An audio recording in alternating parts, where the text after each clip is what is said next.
So at the end of last season, Scully was disavowing Mulder. She was discrediting all of his work and he was dead and oh my gosh, everybody thought Mulder had committed suicide. Now, for no time at all did I believe Mulder to be actually dead. Unless they were gonna go some sort of resurrection route or something. But like, the show really can't exist without him. I know that. And of course, Scully is the one who identified the body and I'm like, well, right there, to the point where I actually wonder why the FBI brought her in to do it. I guess nobody else could ID him, and I'm like, Skinner? So in episode 1, Mulder realized that someone had put a camera in his room. We hear a gunshot, and we're not really sure what happened. But obviously it's not Mulder who's dead. Come on. They suspect that they've been under surveillance since the beginning of the X-Files. Or at least from the time that Dana got on board with them. So Mulder picks off an access card from this guy, and it allows him level 4 access to the DoD, which is apparently access to anything. Which, I mean, okay. I generally take issue with lazy writing where the only reason that our hero succeeds is because of the incompetence of other people. In this case, I'm referring to the fact that apparently all you need is this card. You don't need any other identification or a password or anything. Like, there's a photo on the card and they don't even check the photo against the face of the person actively using it. Apparently the guard who's at the door also had orders to then tell the smoking guy when Mulder was given access. So I guess that explains why he wasn't checking the photo, because he was just supposed to let him in. But like, I just don't understand the role of this guard and the smoking guy and how they all know each other and what the deal is here and how the smoking guy knew that Mulder would come here, and like, it doesn't make a lot of sense to me. The smoking guy pays the apartment a visit and starts crying. So I'm just curious what his relationship with Mulder is. I know he knew his father and all that, but I don't understand why he'd be moved to tears about this. That seems a little intense. So the informant weaves an elaborate tale about how the US government wants people to believe in aliens because the truth is actually much, much worse and makes them look worse than if there were aliens. He describes this as the fuel that drives their war machine, or something to that effect. Mulder's, of course, like, but I've seen aliens! And they're like, well, you saw what they wanted you to see. Apparently, according to this informant, it's all about covering up biological warfare. And so this becomes the driving force of this entire season. Mulder is now totally going to believe that aliens do not exist and it's all a larger conspiracy by the US government to cover up everything else. So again, we get Dana being the one who believes and Mulder being the skeptic. I kind of like the reversal, but to base an entire season on it is kind of extreme. I don't know. Mulder lockpicks his way into some DoD facility. He follows a flashing light and he sees a room that is highly reminiscent of Dana's abduction scene with pregnant women in it, and we're led to believe that this is the UFO. Mulder finally finds the room where they have all the shelves filled with all the files and everything, where they've been following the X-Files and Mulder specifically. Finally finds that room. Meanwhile, Dana's off running a DNA test to compare whatever biological thing she had to her cancer. Mulder finds records about Scully in this mega Rolodex and finds her drawer. Meanwhile, Dana, of course, has found a match for the virus that was giving her the cancer or whatever. And the smoking guy just lets Mulder leave, too. I don't understand why they're letting him have access to all this stuff. What is his purpose? Why do they let him go as far as he does? What is the goal? Mulder takes this vial of something from Dana's drawer and gets it tested by the lone gunman, and of course it's just water. No, it's not. They wouldn't keep it locked up. There's more to it, Mulder. Come on. And of course Dana passes out as she's supposed to give her scientific evidence. So then we come to episode 2. Mulder shows up at the hospital where Dana's been taken, and Skinner is there and sees him and goes, well, you're not dead. Of course, the smoking guy is there at the hospital, and he wants to turn Mulder to their side. And Mulder's like, no, I'm gonna tell the FBI board everything I know. Everything. All of it. You know, the stuff you let me see. Maybe that wasn't so smart. And of course, Dana offers to take the fall for Mulder for what he's done, because, well, she's dying anyway, what's the difference? And that's really the sort of fatalism that we've come to expect from Scully. And of course, they find a microchip inside the vial that Mulder stole. Come on, look in the tube! Look in the tube! And this brings up this idea that the implant was actually protecting Scully from the cancer that would have killed her. That it was somehow providing some protection to her. And let's be real, she's minutes from death. So they're gonna put the chip in because why not? What harm could it possibly do? So the smoking guy brings in the big guns. Specifically Mulder's actual biological sister. Not a clone, not one of the shapeshifters, his actual sister. And she's under the impression that the smoking guy is her father. The smoking dude and one of the other gentlemen get shot. And they don't find his body, but there's so much blood that he must be dead. I mean, come on! This is the same group of people that said, you know, evidence is everything and everything leaves traces and all that. Like, come on, he's not dead. I'm not an idiot. For no time at all do I believe this guy's actually dead. Come on. This name comes up, Roush, some sort of biomedical company. Doesn't seem to come up again, really, so whatever. Scully's cancer goes into remission shortly after putting the implant in. And they're like, oh, was it a miracle? Faith in God and all that. No, you did the thing that was keeping it from coming along in the first place, and it's science. Come on, Dana, this is so not like you.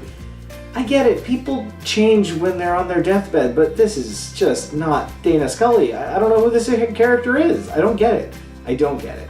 And I don't care. Episode 3, we actually get to see the origins of Mulder's time with the lone gunman and how they all came to know each other, and it's a fun little romp. It's not so bad. Mulder and his friends there get caught at the scene of a crime. He's naked and looks confused, and it's strange. We flash back to an electronics convention at some point in the past. One of the lone gunman people works for the FCC. The other two were selling competing models of cable descramblers. So this convention is so legit. The FCC guy starts creeping on some lady, and it turns out that she claims her daughter has been kidnapped, and this whole sob story, which, as an audience member, knowing that this is a flashback, is kind of hard for me to actually take at face value, of course. They mentioned ARPANET, which is like way back. The FCC guy offers to go on the web and find some way to get her ex-boyfriend or something. It doesn't make a whole lot of sense with how the internet works today. Maybe it was very different back then. I don't really understand it. But the URL leads to a DoD site, and for some reason she asks him to hack into it, and because she's pretty, he does. Her ex-boyfriend shows up, and of course, it's Mulder. And they start printing out what they're accessing on the site. And oh my god, dot matrix printers. Oh, I do not miss those. They were loud and annoying and ugh. She claims that Mulder and her have a 3-year-old, and this whole sub-story about her daughter getting taken and all this crazy stuff, and it's like, I really do think that if 20 years ago Mulder had a 3-year-old, we would have heard about it. So, as a person in the audience, it's very hard to suspend my disbelief on this particular episode, because I know things about the future that kind of ruin it, and things that they didn't need to write in to make the story work, but they did, and I don't know why, because who is this for? I know that we're seeing it from their perspective, but it makes it very hard for me to actually enjoy the story when it's I know this is fake. Now you've just kind of ruined the surprise for me. And then they decide they're going to hack into the FBI mainframe to try to figure out what case Mulder is working on or whatever the deal is, and figure out the truth for themselves. They figure out she's the girl who she claimed was her daughter, and the whole lie comes apart. She's apparently some scientist working at some, military base, and they're looking for her because of some attack she did or something. And then, of course, they confront her about it, and she's all, oh no, I'm being framed, that's not really what happened, the truth is more complicated, and come on, lady, your credibility's gone. You've lied to them 3 times, and they know it. Apparently what she developed is a gas that causes intense paranoia, so basically she's Scarecrow from Batman. And she found out that the government was planning to test it on people, and, not volunteers, because who would volunteer for that? And that she's trying to do the right thing. So they gain access to a supercomputer to decrypt it. Apparently, that's all it took, is to just go find a supercomputer. Yes, I mean, there's a few down the block from me, as a matter of fact. In 1984 or whatever the hell year this is supposed to be. And they do find that this file does seem to corroborate her story. So finally, they figure out she's actually telling the truth. Fool me once, shame on you. Fool me twice, shame on me. Fool me 3 times, well, you're probably telling the truth now, right? It also reveals that surveillance equipment was equipped to her by her dentist, so it's inside a filling in her tooth. So she does what any sane person does and takes a pair of pliers and goes into the bathroom and rips her tooth out. It turns out she's right, and the file is not lying because there is some kind of wire. And they flush the thing down the toilet because they're afraid it will reveal their location, and I'm like, just put it in her hotel room or wherever she's staying or something. So they're in the warehouse, they're looking for this gas, and she's aggressively opening boxes with a knife, which, again, if it's a gas thing, that seems kind of like the most dangerous way to do it, short of like just flamethrower, I guess, or guns or something. But like, come on, you don't stab at boxes with things you're worried will go off and poison you, basically. So then Mulder shows up, 2 other guys show up and start shooting at Mulder, and one of the guns hits the gas and exposes Mulder to it, and he starts getting all paranoid and all that. The woman goes ahead and tries to finish off Mulder, and then other people show up in gas masks, and the whole thing goes to hell. That group is being led by Mulder's informant, the current one. And because of the effects of the gas, Mulder believes he's seeing aliens. Which, yeah, why not? The government people, whoever they are, the third group of government people, I guess, being led by the informant, take away the other 2 assassins, and it's very confusing who's in charge of who in this season. They haul away the crate, clean up all the evidence, and it's like nothing ever happened. And for some reason, they let all the witnesses go, including Mulder, and they tell him don't touch him, because I guess they know who he is and that he's important and all this, and I'm still trying to understand why he's important to them. I just don't get it. And Mulder's current informant ends up inspiring the name The Lone Gunman. And there's our origin story, wrap it up. They figure out that the woman was trying to go public with the story by visiting a local paper, and they worry that her story is not going to get out, so of course this is the impetus for them to create The Lone Gunman, and there you go. And this is the start of their friendship. There's your origin story. Glad you asked for it. Alright, so now we're coming back to these Monster of the Week episodes. And I gotta tell you, this stretches on for quite some time. I don't really feel like giving you a lot of details on this because I know how long these videos get. I don't think they're particularly interesting. They don't really add anything to the universe of the show, so we're just gonna tear right through these as quickly as possible. Truthfully, I'm beginning to think that I am going to follow the recommendation of what others have said on this show and just watch the Alien episodes that center around the plot that they actually wrote for the show, and not any of these Monster of the Week episodes, because man, they are pretty terrible. And the thing is, like with Supernatural, Monster of the Week episodes are fun because you love those characters, you love seeing them in those situations, you love seeing more of them. Dana and Scully, I gotta say, I'm really just kind of bored by when it's not aliens. I just don't care. And that's not a great feeling coming into a movie. So in episode 4, there's some sort of looks like a wood nymph at first or something. I wasn't sure what to think, but really it's just people who have been living in the woods for centuries, like natives and things like that, and they've been incredibly good at hiding apparently, and that's the episode. They kill people sometimes, they have holes, it's all good. Oh, and apparently they've learned to mask their thermal signatures, because that's biologically possible. And of course Mulder thinks they might actually be 400 years old, because, again, biology, who cares? So then we come to episode 5, which for some reason is black and white. So this is the one with the fumigation tent, and the hallucinations, and the monster, and the mutato guy, or whatever. Some comic book character that some kid in the town came up with, and, has come to life. And of course it's really just some runaway experiment and possibly the child of animals in the barn, and I don't understand this episode. As much as I get it, I don't get it. It just has nothing to do with X-Files. Like, it's weird. Just, come on. Next. So I had written that this was easily the worst episode of the season until I got to later episodes in this season. Can you tell I really like this season? So then we come to episode 6, where I wrote, oh god, it's a Christmas episode. Scully's sister-in-law is massively pregnant in this episode because we needed more of family time, I guess. I don't know. And Scully gets a call from her sister on the phone, and I'm sitting there thinking, again, is Scully psychic? Is she communicating with her sister psychically? Is this something we need to be aware of for some thematic reason? But basically, her sister's calling her to point her in the direction of people that need help. And that's a little weird. Scully reveals that through her ordeal with the abduction, she no longer has the capacity to bear children. So I started wondering if the kid in this episode was channeling Scully's sister psychically or something like that. But, you know, then we go through this whole rigmarole of, oh, well, Melissa, you know, this is her child and all this stuff. And, you know, stuff comes up that's like, no, she didn't have a child. Like, here's a photo of her supposedly a couple of weeks before the kid was born. And, like, she does not look pregnant. And I'm like, okay, so it's Scully's kid. Like, come on, right? That's what's happening. And her brother seems to be aware of the fact that, like, she can't bear kids. And, like, that's strange because she hadn't told anybody but, you know, her mother. So I guess this family's just close and they all talk about it behind her back. But, long story short, at the end of the episode, this kid is definitely Dana's kid. And I'm like, okay, fine. She's got a daughter. Cool.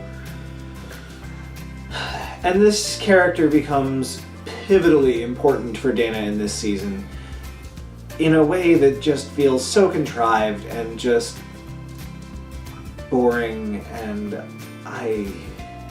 so then I come to episode 7.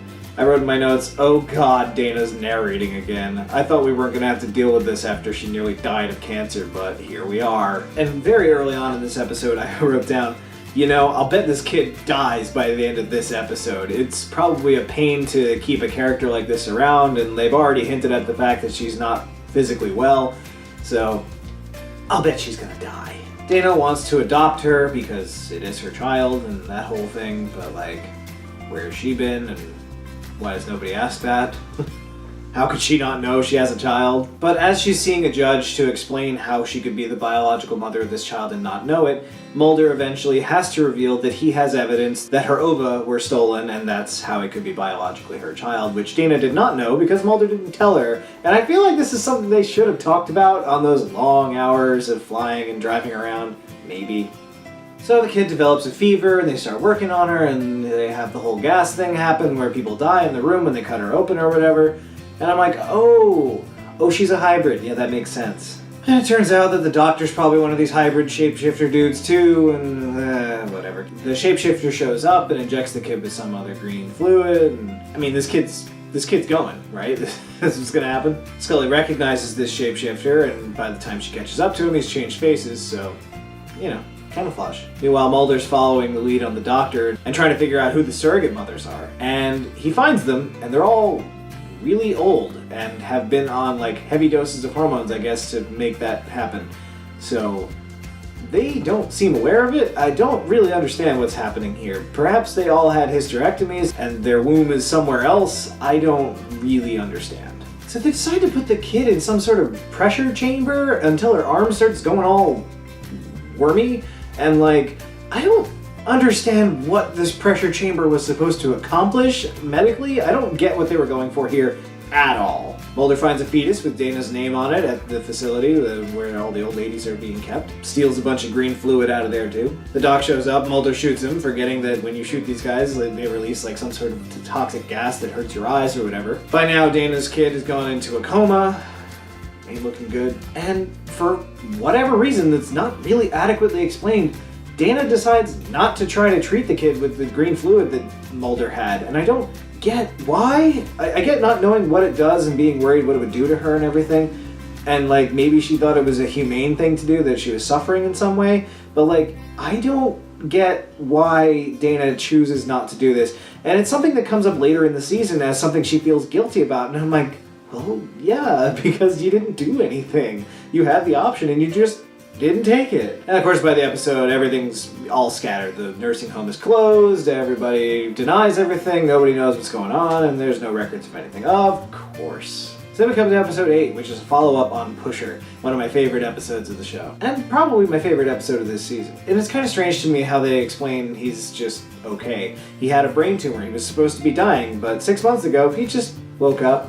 He's fine. Still has a brain tumor, still probably gonna die, but he's up, he's about, it's all good. So Mulder gets on the phone with this guy and he's struggling to like not follow his orders and not be seduced by his voice, and he's able to resist for long enough for them to run a trace. Modell just leaves the prison because he can. And we come on one of the more bizarre murder scenes of the show. It's like Blue Man Group had a wild party, there's paint everywhere and there's Japanese characters all over the walls. But the Japanese translates to loosely Fox Hunt, which Fox Mulder. Funny. Shenanigans ensue, Pusher does his thing, they go chasing after him, cops get all confused, and blah blah blah, it's chaos, it's fun. It's a good episode, watch it. So at one point in this episode, Mulder calls Scully to update her on what's going on. At the end of the call, she says that she's not at the safe house. And Mulder says, "You're not? There's nobody answering the switchboard over there, oh no!" So this is confusing to me because, like, okay, so he called the safe house, trying to get in touch with Scully. Nobody answered. He calls Scully directly, she answers, and that's not his first question of, "You're not at the safe house?" Like, I tried to call there, you weren't there. He doesn't question it at all until the end of the call. That's weird. There's actually a small continuity error in the scene where the wife comes in and pushes that she's a nurse and all that on Mulder. She takes her finger off the breathing apparatus, and then we cut to the next shot, and her hand is back over it. Which, this is her killing him. Like, it kind of matters where her hand is relative to the breathing apparatus. I mean, we get the point. She kills him. Come on. Fun episode. Best one of the season. It's not saying much. Episode 9, which I'm referring to as the Earthbender episode. For those of you not familiar with The Last Avatar, well, I haven't seen it either. But I've heard it's great, and I get some of the ideas. And I saw the movie, and don't see the movie. For God's sake, don't see the movie. Unless you want a good laugh. Actually, it's not funny. It's mostly sad. Not sad in a sad way. But it's sad in a, how did this get made, and why don't I have this money instead kind of way. So this one was kind of hard, because basically the therapist is the problem, and with all the trust issues I just talked about with my own therapist, wasn't too fun this episode. But yeah, basically the trees are on someone's side, and the roots, and Groot, and earthbending, and it's just, you don't need to watch this one. Only watch the episodes with aliens. That's what I've decided this show is. It's not. Just don't bother, please, for your own sake. So then we come to episode 10, the Chucky-ish kind of episode, where there's a killer doll that hopefully gets microwaved, and that's all you need to know. Moving on. So then we come to episode 11, which features a hacker. Hacker Man strikes again. Who is this 4chan? So a bunch of people that are all like enemies of each other get sent to this diner by some calls or something, and yeah, basically something sets up this major shootout between all these criminals and competing gangs or whatever, and the marshals, US Marshals, show up and shoot everybody, and it's one heck of a blowout. But the hacker guy burned a CD before he was killed, so that'll probably be important. So the lone gunman guys take a crack at the computer, and they describe it as having 64-bit encryption with a 12-character password. Ooh, that's impossible, totally undoable. Come on, guys, it wasn't that long ago. 64-bit encryption? Are you kidding me? So they get into the computer because obviously they can, because it's not well encrypted. Come on. Long story short, this episode is about another rogue AI. Good stuff. Love a good AI story. They're like, oh, this computer would need the best internet access available. A T3 line, 45 megs a second. Oh man, the technology has changed quite a bit. I don't understand how they're able to find where this T3 node is, because they're worried about sabotage and they don't want to have it on maps and stuff because it's, you know, a backbone of the internet and how important that is to everything. I don't really get how they're so easily able to find it, but we gotta move the plot along, I guess. And then on top of that, it's labeled fiber optic, but it's clearly not a fiber optic cable, and like, why would you label it at all if you don't want people to know what it is or how to find it? Like, obviously people know that T3 exists for this time period, like, wouldn't you not call it the T3 box on the outside? Call it just like, oh, phone junction. You know, something not completely obvious to anyone even glancing at it from like street level. So Scully ends up being forced to drive for Esther, which I don't really understand. Couldn't Esther have just driven herself? Why does she need Dana? Ultimately, it turns out that this episode is really much more about uploading your consciousness to the net and living forever and this whole idea. And yeah, I don't think I'd do it at 45 megs a second. I think I need a better connection for that. So then the computer puts, you know, Mulder in the Matrix and makes him think his arms are getting cut off to torture him for some reason. I don't know. It doesn't really make a lot of sense. Esther decides she's gonna hack while in a moving car. I don't know how. I guess dial up over cell network, which, like, cellular data wasn't really a thing at this time, was it? Not really. Maybe, I mean, she's an expert hacker, maybe she has access to stuff that I didn't know about back then, but like, it seems a little odd that it would work so well for her. at this time. So of course, Dana gets Mulder off the holodeck and everything's okay. But for some reason, the AI seems to ask for the kill switch, which I don't get. Because if it wanted the kill switch and wanted to die, why did it kill its creator and the person who created the kill switch? Why did it kill anybody? What was the point of that? If it wanted to die anyway, couldn't it just kill itself? Like, this doesn't make any sense. And of course, Esther is able to upload herself to the net as well before the trailer explodes, because obviously the internet makes things explode. And we see that the AI has moved into a new trailer after that, so I'm not really sure what was accomplished in this episode. I guess it's gonna come back later? Please don't. So then we come to episode 12, which is expectation subversion with vampires. Basically, Mulder kills a kid with a stake and they're trying to justify it because he clearly is a vampire, obviously.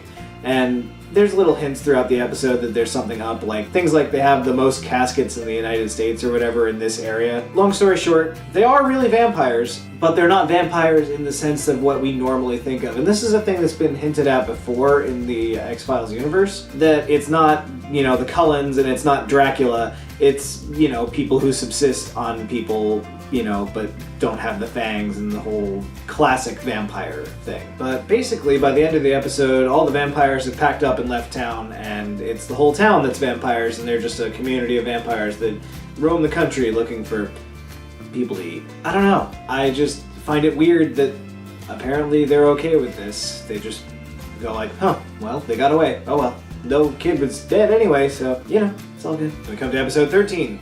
Again, I start off the episode, oh god, Mulder's narrating again. He's talking about constellations, the ancient gods, and it doesn't matter, moving along. So we're in Russia. There's a 100% chance of Krychek being there, because he's Krychek. There's a bunch of fires happening, and, Krychek, the blonde baddie, show up. Krychek seems to have his own private little army over there, so I guess he matters. And apparently is able to tell the SRSG to beat it.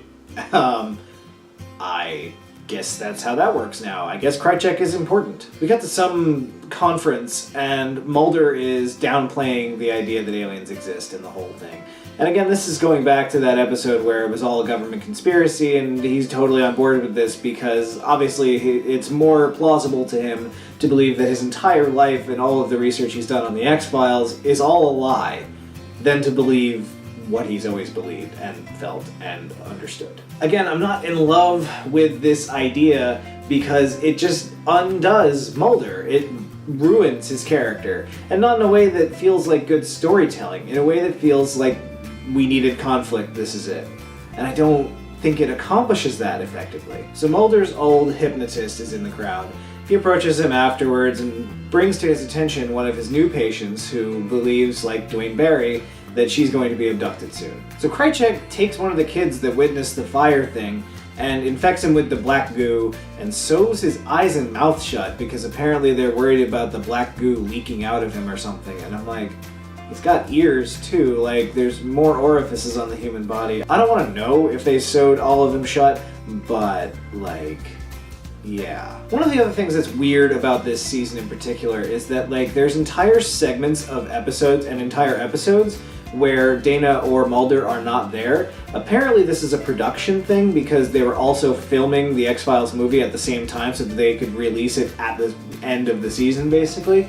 And that makes sense, but it's just kind of not great when your two main characters aren't on screen together for most of your season. And I feel like that's something that this show really suffered for this season, and it kind of ruined it a lot because we get Mulder by himself and okay, so Mulder not believing in aliens and Dana believing in them or believing in God or whatever she's going to believe in this season.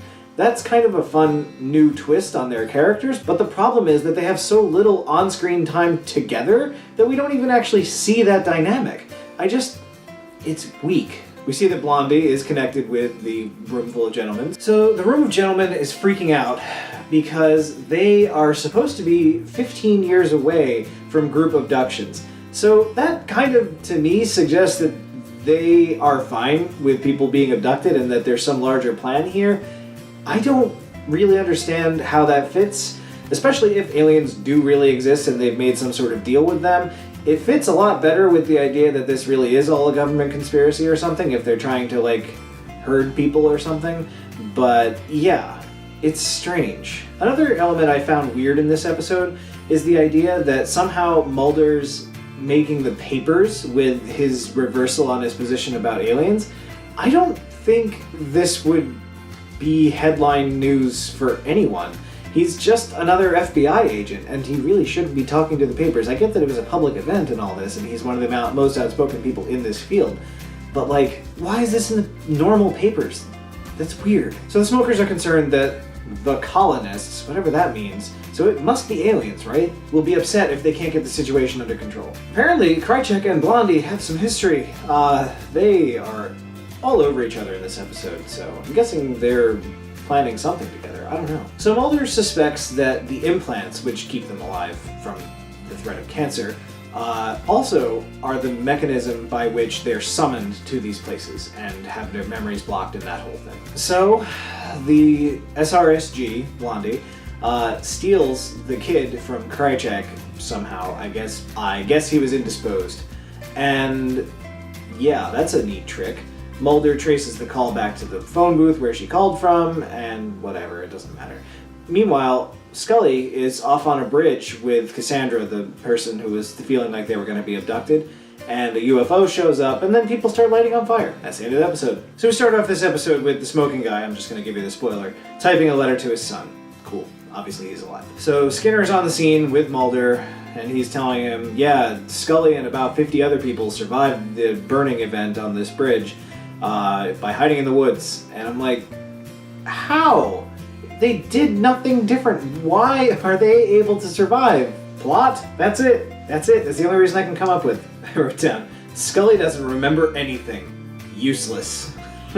So I'm trying to figure this out. I'm looking at it from the bigger perspective. Are the oil things colonists? Are they colonists in the sense that, like, we're their hosts or something? It doesn't make a lot of sense. Blondie's been infected with the black goo, and they gotta cure her, which is what Krycek wanted all along. He wanted the vaccine.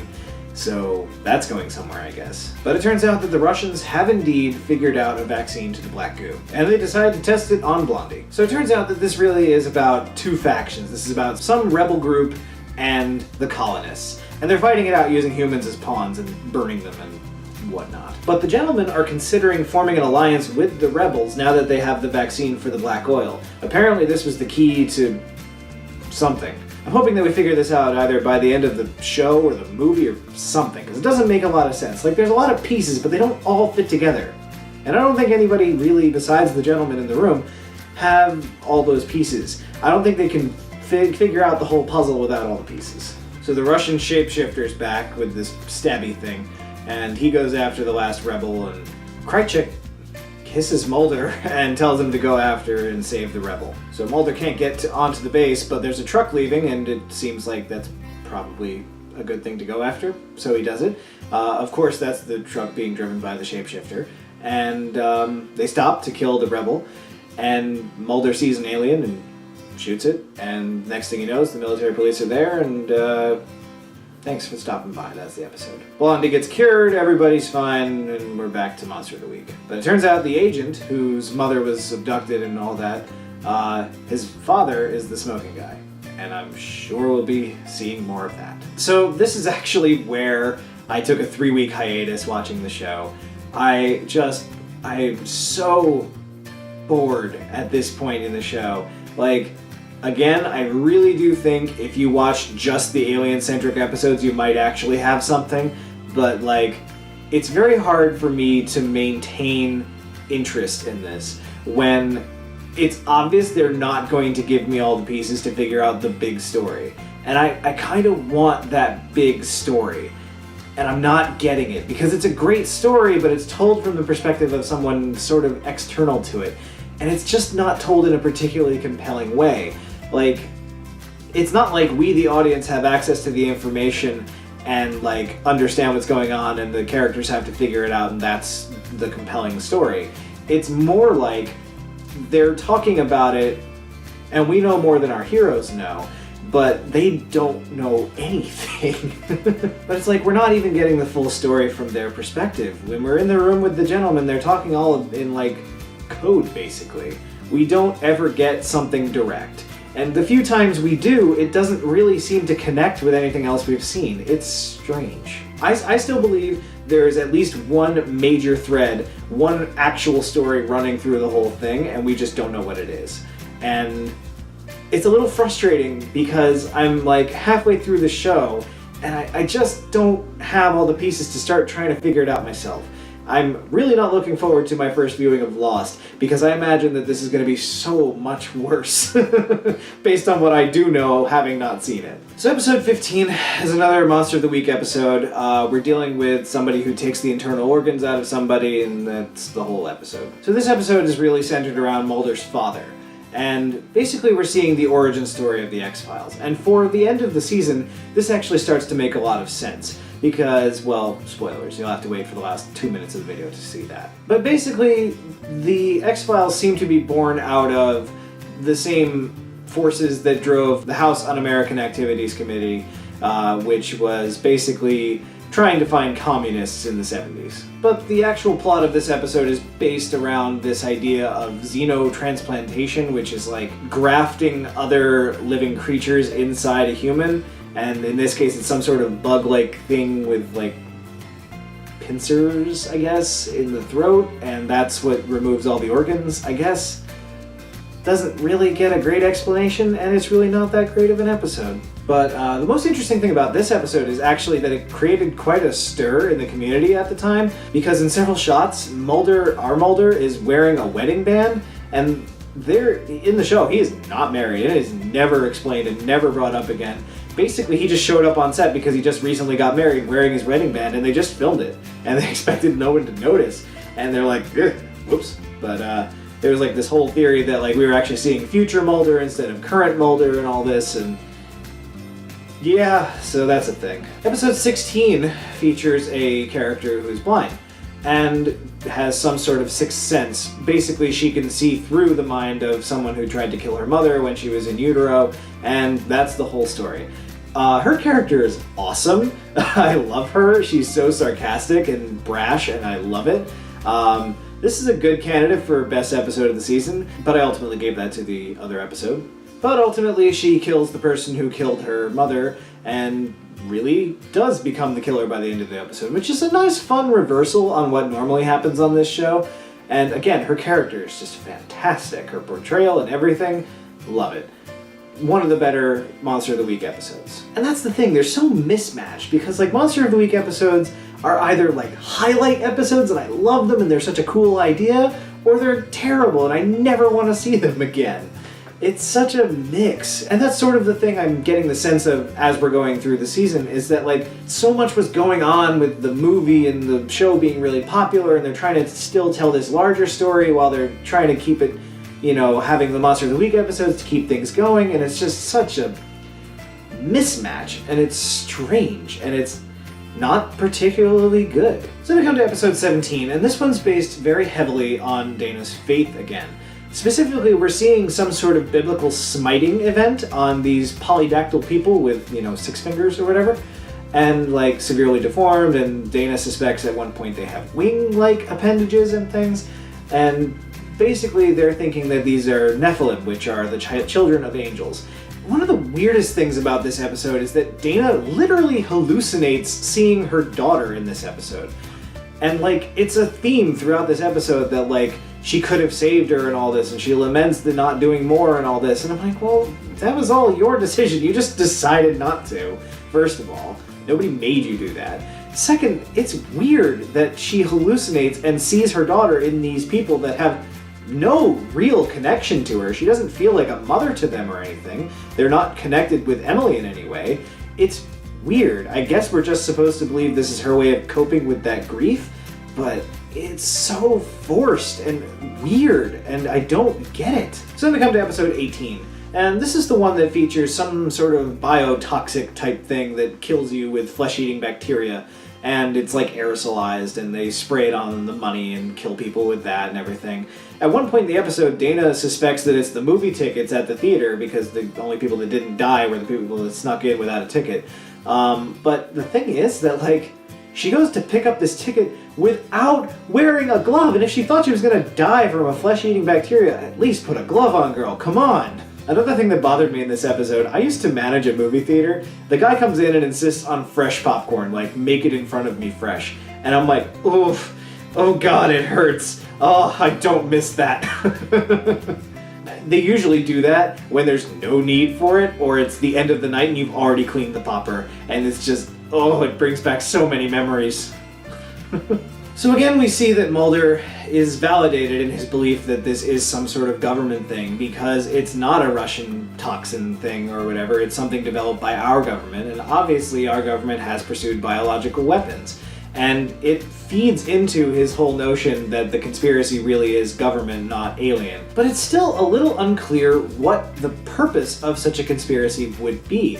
In this case, I guess it's just to have test subjects and see what it would do in the public, but there are better ways than testing on your own civilian population and stuff. It's weird. And we come to episode 19 with the hallucinating telemarketer, or so it seems, that's seeing some sort of creature that, like, zombifies people and sucks out their life force or whatever, and he looks like a giant insect, and yeah, the whole notion of this is that, like, the madness spreads from, you know, the crazy guy who's shooting up the place to Mulder to Dana and all that. Like, okay, it's not madness, it's really their awareness of the existence of this thing. It's like being open to that suggestion. And this show keeps coming back to that theme of being open to those kinds of things, makes you able to perceive them. And I feel like this is something that's going to matter in the movie or later seasons or something, maybe. I also made the observation that this season contained a lot of hostage situations, especially this episode. I'm not really sure if this is going to become a thing. I think this might be like their way of creating tension in a scene, which, yeah, it does, but you can't do it in every episode, guys. Come on. And again, this is another of those episodes where this creature just gets away and they just don't care and they don't do anything about it. And I'm just like, so what was the point? If they don't stop these things from happening, are they really doing any good? So finally, we come to episode 20. Basically, we got a psychic kid. He can read the minds of other people. And he knows that someone's trying to shoot him while he's running a chess championship, and gets out of the way, and the other guy dies, and everybody gets mad about that. Meanwhile, the smoking guy's cabin is found by Krychek, and they basically call him back to action, because now that they know he's alive, they want him back and on their side and doing stuff for them again. And it's like, but you killed him. I don't understand what these gentlemen are, what their power is, like, what their goals are, and why they can just bring back someone that they shot and trust them again. I don't get it. I don't get it. We also see Skinner going through some of the X-Files in Mulder's office as he comes in, and I'm wondering if this matters because of something that happens later in this episode and becomes obviously an important point for the next season. And there's this theme of long-term plans, like, what are you going to do once you finish the X-Files, Mulder? What's your life plan? Where are you going with this? And I'm kind of like, yeah, please answer those questions, show. Where are you going with this? My God, get there. Like, I get the sense that, like, the show was growing in popularity and they felt more comfortable dragging it out even more than they already had by adding in all the Monster of the Week episodes, as evidenced by the fact that there's a whole movie between these seasons.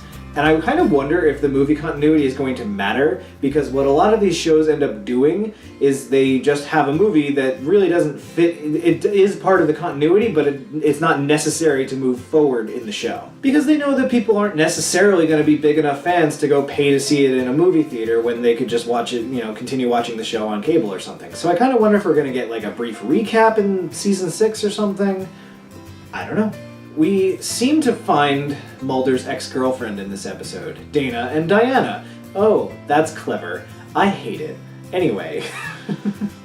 But, like, Dana's still being, like, weirdly protective of her relationship with Mulder, which isn't really a loving relationship, it's just a partnership. I don't really get why she behaves this way, but she does feel threatened by this woman, and that's all that really matters. I get that, but it still feels so out of place for her. Basically, it seems like whatever got Mulder involved with the X-Files is what broke them up. But both of them still believe a lot of this stuff, especially her. So I don't really know. So I don't really understand why that would have been the impetus for them to stop working together. If anything, that should mean they were working on all of their things together. And it's annoying because it actually creates problems in the episode. Like, Dana goes to give a report to Mulder and sees, him holding hands with his ex-girlfriend and then just leaves and decides to do it elsewhere. And I'm like, that isn't even, professionally good, Dana. The smoking guy is trying to get in touch with his son. I don't know why it's taken him until now to care about this. It feels a little forced.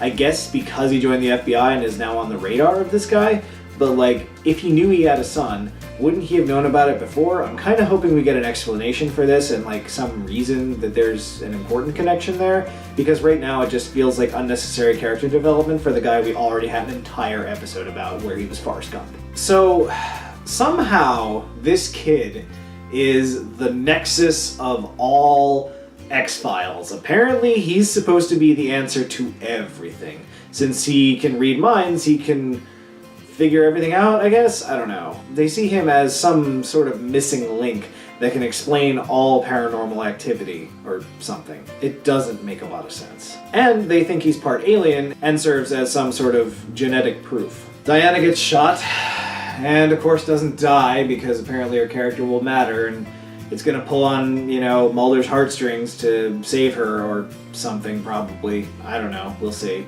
But because they go and present the case about the whole paranormal phenomenon, psychic kid thing, the X-Files are getting shut down hardcore. And by the end of the episode, they're on fire, courtesy of the smoking guy. And the whole of Mulder's office is burned to a crisp.